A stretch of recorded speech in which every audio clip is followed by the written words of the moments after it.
Today is July 1st, 2021, and I want to do a continuation of the channeling on the way to greatness or how to be great. So a lot of times people see someone who stands out or who has attained a lot of publicity, and they see them as great because they've gotten so much attention, and that's what makes them great. And while they recognize that there are people who are great who are more in the background or simply great in their community and not necessarily on such a wide scale, and they appreciate that, they want to know what separates the greats who really stand out and are able to get the kind of attention that they're able to get, and how to maybe achieve that for themselves. So that is what I want to channel on today. So let's get into it.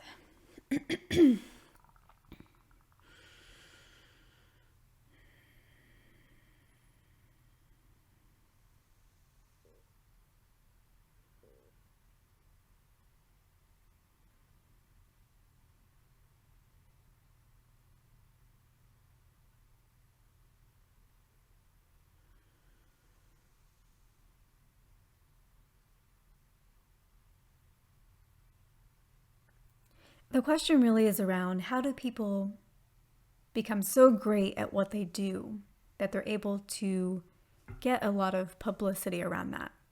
That what they did was so great that it was able to garner so much interest and attention from others.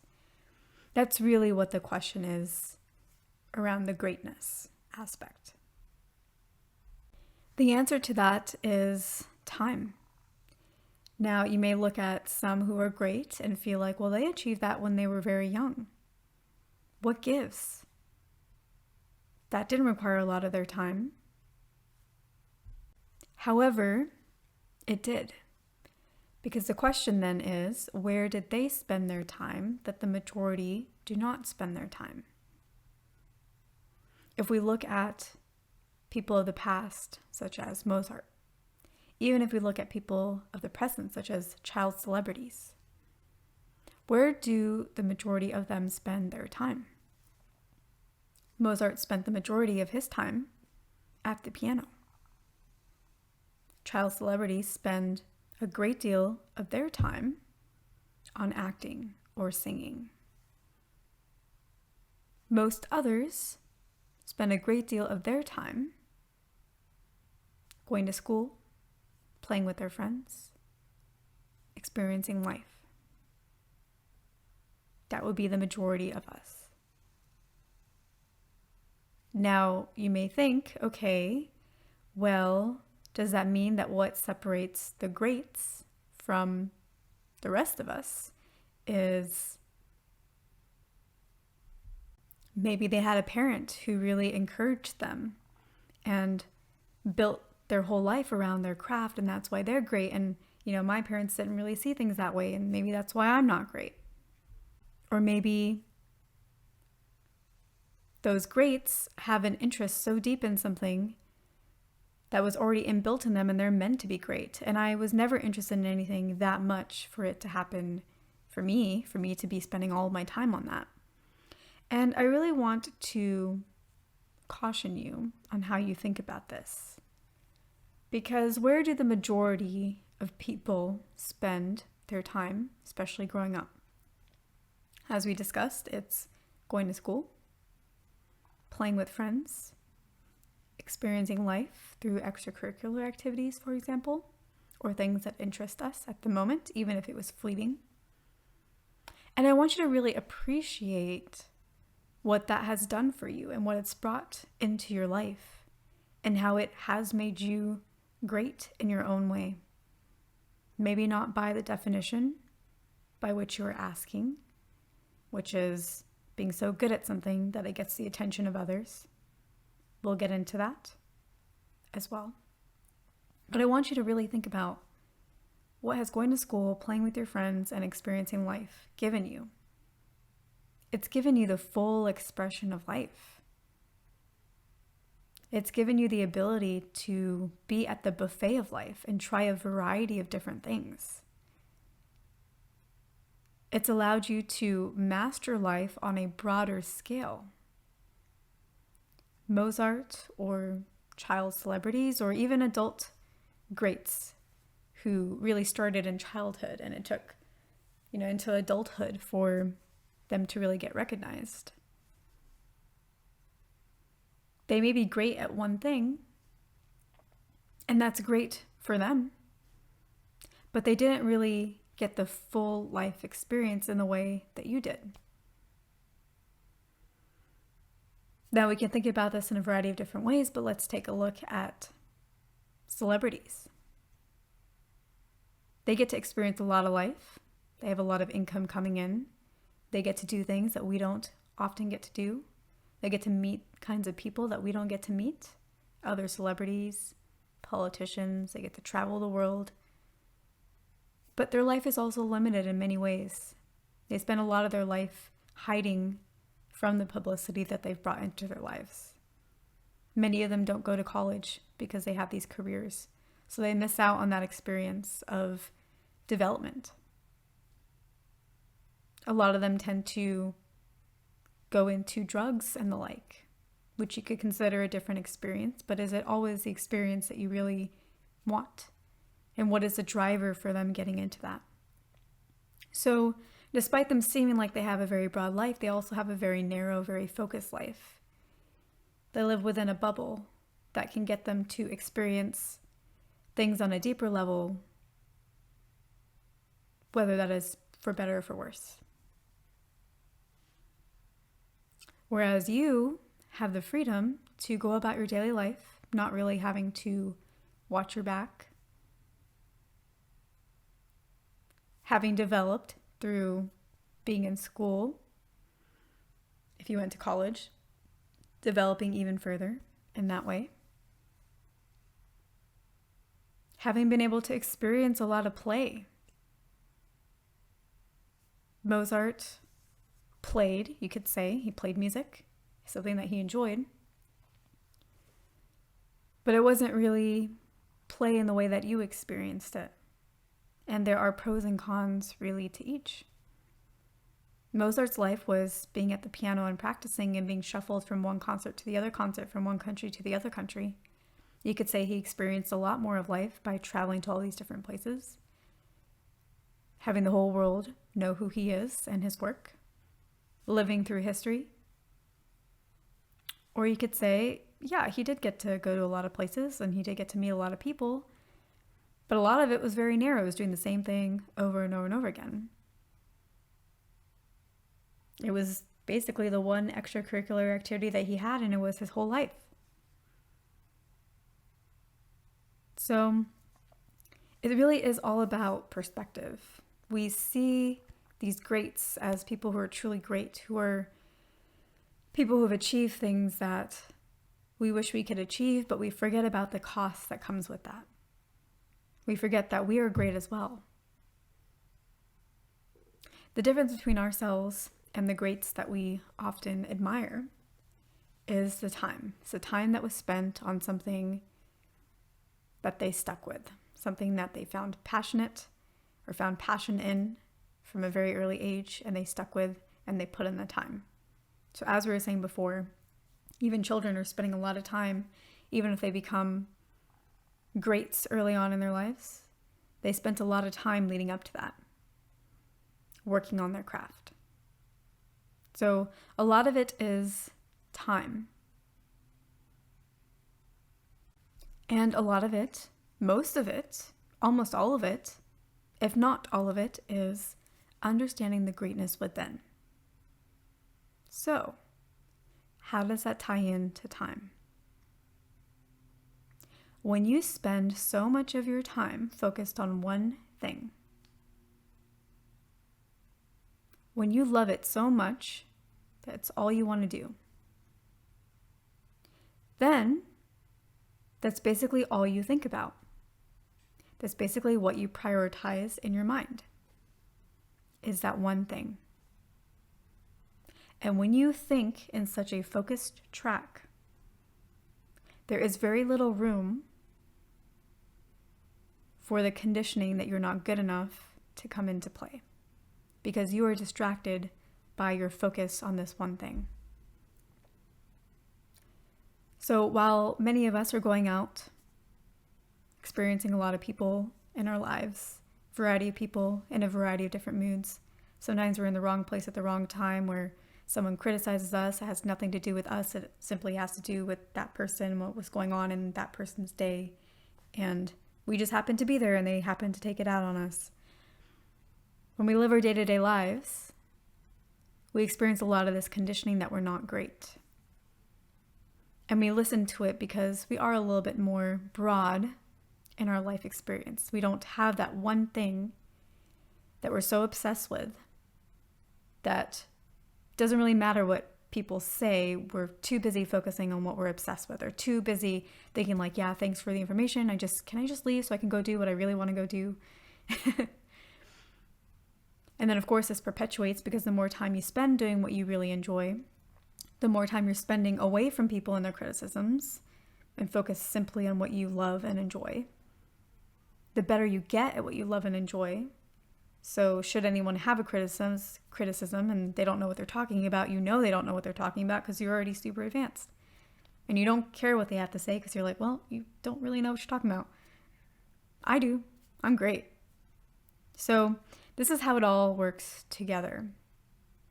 Now, not all of us are able to find what we really enjoy from a very young age. For some of us, it can take into our 30s or 40s or 50s, trying to figure out what our passion really is. And that is something that we will explore in another recording.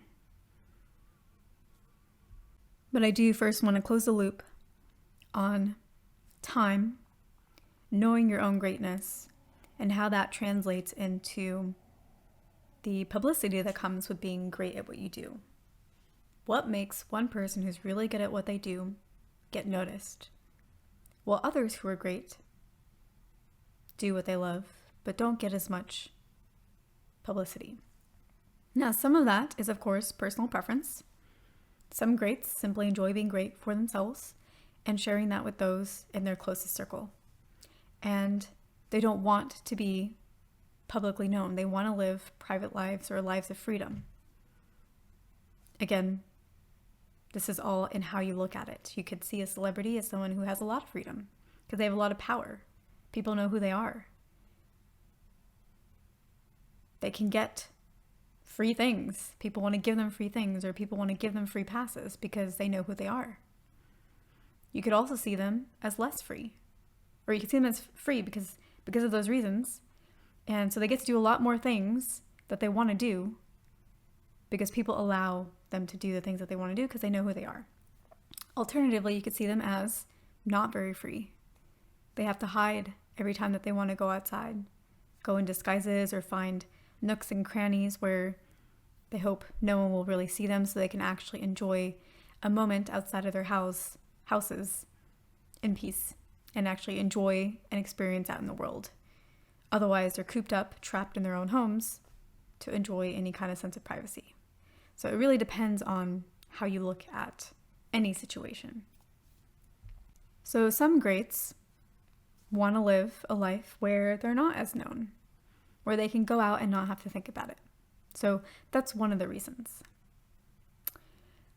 Another reason is, again, time and focus and interest on what it is that they love. There are always going to be varying degrees of interests.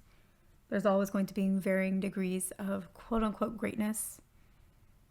Everyone, again, is great. Everyone is great. Whether you know it or not, you are already great. If you don't know it, it's because of the layers of conditioning, which we talked about in the first recording. So everyone is great, but we're all at varying levels of seeing that within ourselves.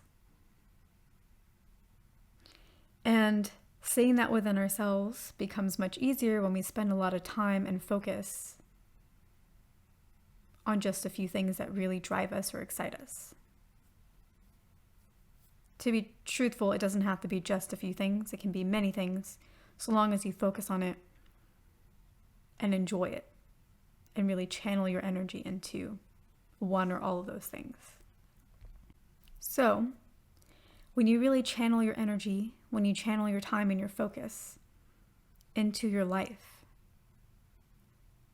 that energy builds up and builds up and builds up. It starts to snowball. It starts to become larger and larger than life. And when it becomes larger and larger than the life of one person, that is when it starts attracting to it the attention of others. So if this seems a little bit intangible, let's make this slightly more tangible. You have somebody, child, adult, whoever, who really loves something. Creating music, acting, singing. That's all they think about. Every free moment that they have, that's all that they do.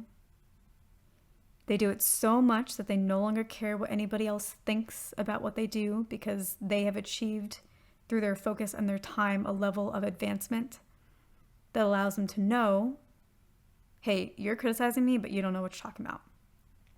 So they focus on it so much. And they stick with that focus. And over time, where do you think those thoughts go? Over time, those thoughts are building up, building up, building up, building up, building up. At some point, something has to give. And those thoughts explode. And they start attracting individuals to them who are drawn to that. So it is the time, the focus, and the energy that goes into something. And again, all greats are going to spend varying amounts of energy and time and focus on different things. So the one who puts in the most time, the most focus, the most energy into what they love, and simultaneously could care less, or couldn't care less about what anyone else thinks, that momentum is going to continuously build.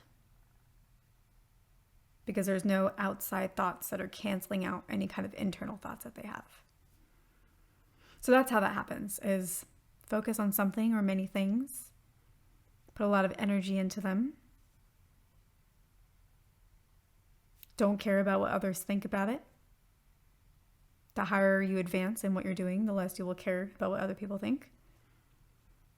And quickly that starts to build up and spiral into something greater. Now, we talked about how this happens with people who are focused on one particular thing or just a few different things, but we also mentioned how this can happen if there are many things that you're interested in. If you don't have a particular focus, because that's the question that comes to mind is, okay, like great that some people know what they love to do, but I don't know what I love to do enough to stick with it as the one thing for the rest of my life and to spend all my time thinking about it. I wasn't built that way, or I haven't been lucky enough to figure out what that thing is. So you can still achieve greatness at the level that you desire without having that single focus point. You can create your own focus point. That focus point could be to recognize your own greatness, to express greatness in everything that you do, whether it is your passion or not, whether you dabble in many things or just a few. And when you focus simply on being great at everything that's going on in your life, being great at work, being great at relationships, being a great parent, being a great child, being a great driver. When you continuously think about being great in everything that you do, where are you spending your time? You could say on everything, a little bit everywhere. Or you could understand that there is a cohesiveness that's going on here. You're spending your time on greatness 24/7. Being great all the time. And so you will achieve greatness. Simply as you are, doing what you already do, simply shifting your thoughts. Now, we don't necessarily recommend that you focus on being great 24/7. that somewhat takes away from the fact that you are already great. You don't have to do anything to be great. The better focus would be living your best life, as many in today's time like to say.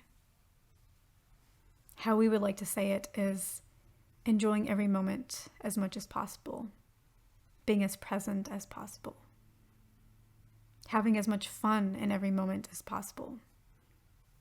How can you introduce more fun in the things that you do? At work, things can be stressful. Colleagues can be difficult. How can you bring more fun into that situation? You don't need to be great. Great can have a variety of different meanings. Great could mean, well, I'm going to be kind and gracious despite how I'm being treated. That's what great is for me. But then you start giving in, or you start disallowing yourself to express maybe your feelings or your boundaries. So being great can take a variety of different paths that may or may not be helpful when you think about it in that respect. That's why how to inject more fun into my life may be the more productive question and way to bring about your greatness. So I have a difficult colleague at work. How can I make this more fun? Maybe I could express myself in playful jokes with them. If that doesn't go well, maybe I can keep those jokes to myself, because at least that way I'm bringing some humor to the situation, easing the stress. I can think about the things that I'm good at or the colleagues that I do like to work with and try to do more projects with them. That would be more fun. Think about different ways that you can inject more fun. You could take a tally of the number of times the difficult colleague says something that bothers you or whatever their personal little tick is, and keep a tally. And then every tally amounts to $1 or something, and you treat yourself to something nice every time that you are kind to them despite how they're acting, or don't go off on them. You can take a shot every time or drink every time for each tally at the end of the week.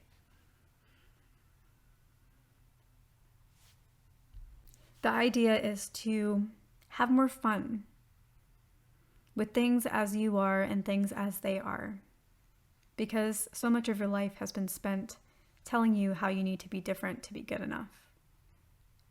So just have fun where you are. And in doing that, you will honor your greatness. And in honoring your greatness in every moment, having as much fun as possible and not being hard on yourself when you're not having a fun moment. Because if you're hard on yourself when you're not having a fun moment, you're still telling yourself that you need to be different to be good enough. Oh, I was upset in this moment. I messed up. I made a mistake. That's still telling yourself you're not good enough as you are. So even when you're not perfectly happy, even when you're having a down moment, being very careful to not be upset with yourself, to realize your greatness even in that moment. If you realize your greatness in these ways and having as much fun as possible, given wherever you are in that moment, and honoring wherever you are in that moment, you will start resonating the energy of greatness within you. And in resonating this energy of greatness, it's going to radiate out at you. And it's going to snowball. And you're going to be able to bring in the results that you're looking for. However you define greatness.